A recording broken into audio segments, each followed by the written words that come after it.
I have found that there is a sort of social contract between the populace and what we consume. And what I mean by that is our media. In specific and specificity and what, putting it smartly. And the whatnot. In the whatnot, our films, our television and our films. Case in point, right? On TikTok, you can find so many like trends happening that preteens are doing. You know what I'm talking about? We did it with the Instagram era.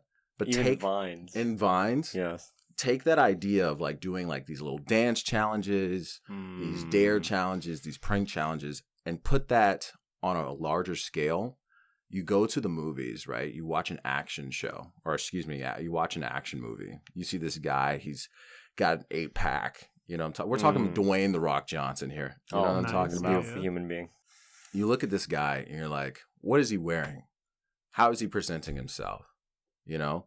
And then subconsciously, you yourself try to sort of morph into this character because this is what is being propelled in a popular sense with this popular culture.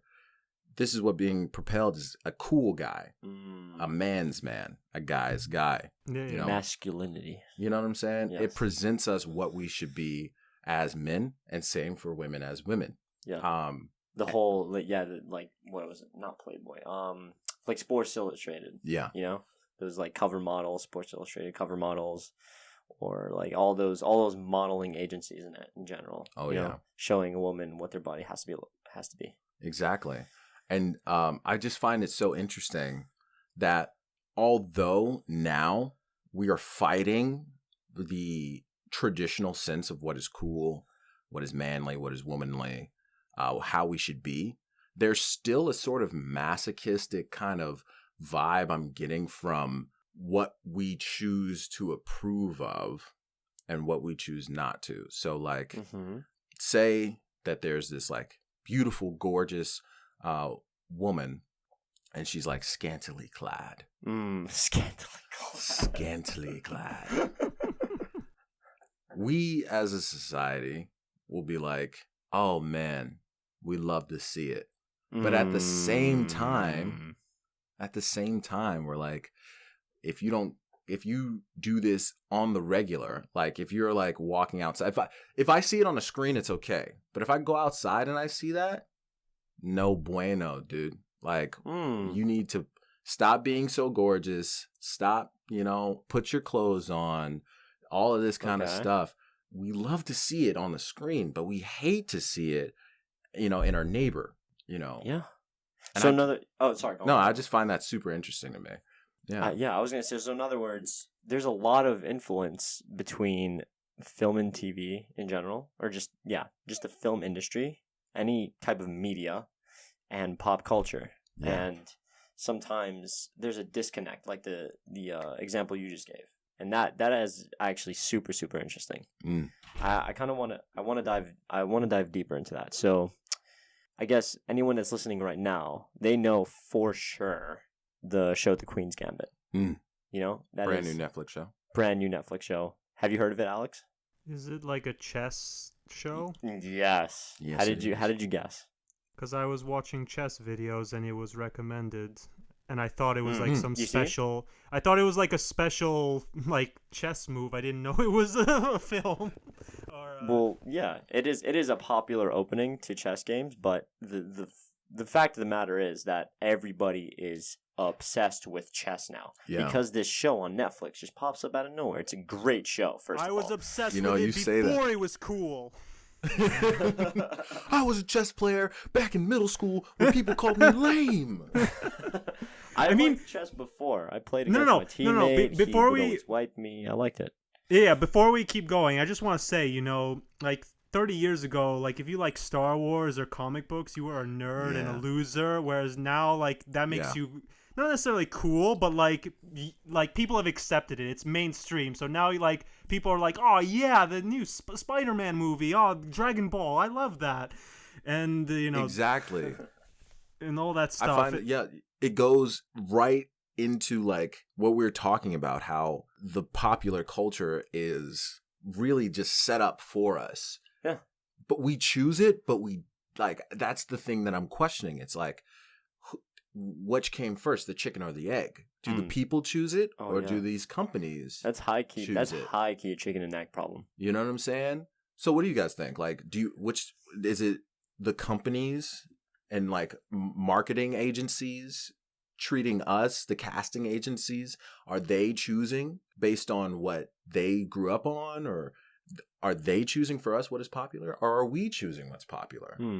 Alex, do you have an argument? I have one.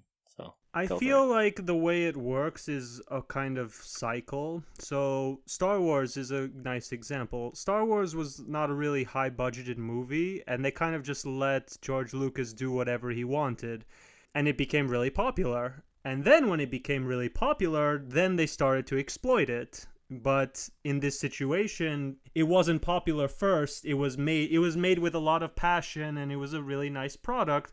People started to like it. It got mass appeal. Then big companies were like, hey, money, let's get it. Yeah. And now we're kind of being spoon-fed Star Wars in a very soulless cash grab way because Disney, but that's a different discussion. I feel like it's just a matter of it's just a matter of popularity in the sense of attention seeking. It's like when nerds liked it, they liked it because they genuinely liked it, whereas now you'll see these corporate schmoes. You'll see like a woman CEO being like, I love Star Wars. It's like, name one movie. Yeah. I dare you. I double dare you. I dare you. Yeah. So it's like the corporate people are like trying to be like the cool guys or girls, and it's just like, you're not. But little kids don't know any better. Yeah. So my take is, I'm very big on egg came first when it comes to chicken and egg. Yeah. You're wrong. You're wrong. He's wrong. Yeah, I'm totally wrong. I'm always very big on egg came first. So I would say in this case, the people are the egg. Okay. Right. So I think that people choose it because ultimately the way this industry works is, I mean, from my perspective, you have a different perspective because you study this and you know this way better than me. But this is content that people want to absorb. This is stuff that people enjoy watching, and it's for people's enjoyment. So ultimately, the way it works is you're going to do whatever you can to still capture people's enjoyment, right? Yeah. So it's ultimately the people that dictate. You have a laissez-faire idea about it. Like the people choose what to buy, and then that is right. I mean, ultimately, that's kind of how capitalism works. Yeah, also, I'm a very big capitalist, to be honest. So. I see. No, I think that's the exact way in media, at least. That's not how I think it works. Not exactly. I feel it's more along the lines of like, yes, at first people like dictate this is popular, we really want this. But then the companies get their hands on it, and now they're the ones kind of running the show, So it's like... I understand. What's your take, Sim? I'm a bit of a cynical guy, right? So I think it's certainly the companies, like from the get-go. I think people don't know what they like until you tell them what they like. Okay. If you go... It's kind of just human nature. At the you stand at the top of a crowd, and you're like, "What do we want to do?" And then you'll just get silence. If it's like something small enough that doesn't change people's lives. So that's where leaders come from to say, yes, this is what we're doing, right? And I think that is ultimately the Disneys and the Lions. Well, Lionsgate, I don't think it's around anymore, but the Paramounts and the Foxes, the Fox Newses and the Fox, and all that stuff, and the Sonys, right? They said, obviously Spider-Man has always been popular, like a huge character, popular, right? Yeah. They said, you like Andrew Garfield as Spider-Man. Mm-hmm. I know this very distinctly. And like people before, what's his name? Oh God, why am I forgetting? The newest one, the Tom. The new actor. Tom Holland. Yes, Tom Holland. Before people saw Tom Holland, they're like, yeah, I can dig Andrew Garfield as Spider-Man. And there are people to this day that will argue that he is the best Spider-Man. And I'm like, did you see that movie? Like, did we watch the same movie? So I think that companies definitely put these things in people's heads, you know, and if it gains enough traction, then that's the popular, you know what I'm saying? And people for a little while like digged the Andrew Garfield Spider-Man over the Tobey Maguire. They're wrong. They're wrong. They're very wrong. They're wrong. You're not wrong about the assessment either. That's the worst part. Is like, yeah, those were horrible movies. The Spider-Man depiction was just not on point. I'm sure the actors tried their best. Disappointed in Sony Productions. I'm sure the actors tried. No, they did. Oh, yeah. He definitely he tried to act his ass off. I think he did better in The Social Network. Yeah, no, 100%. That is a good movie. Mark Zuckerberg, man. Is he your hero? he's Pete's hero. Yeah, he's not my hero. He's not. Mark Zuckerberg is soulless. He's spying on us right now as we speak. I don't use Facebook though. Man, Bookface. Yeah, me neither. Do you use Facebook?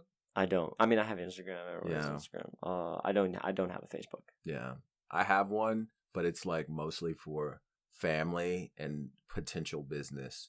You know, I do. I will say I'm playing into their hands so well. They just love me. I have a WhatsApp. I want to get one of those Oculus VR headsets. Ooh, yeah. But that's another thing that the companies are telling you. Mm-hmm. Exactly. You need this Oculus. You need to be in virtual reality. Like we don't live in 3D reality. You know what I'm saying? You have to shoot a gun in a video game in your house instead of, I don't do your thing with guns, but like you can in real life. You know what I'm talking about? I don't know. I find the virtual reality thing a little like forced in my opinion. Like, do we really need virtual reality gaming or virtual reality streaming? Like it just not at all. It's novel. It's a new there's idea. There's literally no need for it. Yeah. And it's just fun. You see, that's the crazy part. One thing that I love about entrepreneurship is the idea that you need to try to solve problems for people. Oh, yeah. You know? So if you can solve a problem for enough people, you'll be successful. But there's also this aspect of if you just make life a little more bearable. And that's the shit they don't teach you. No, you know? they don't. If you make life more enjoyable, more bearable, if you could do something that gives people like a reason to get up in the morning, that's a moneymaker. Yeah. Times a million. 100%. I think. Yeah, those Oculus VR headsets, you don't need those. You don't need those. But they're fun. They'd be cool to have. Right? They're fun. Yeah. That's all that they are.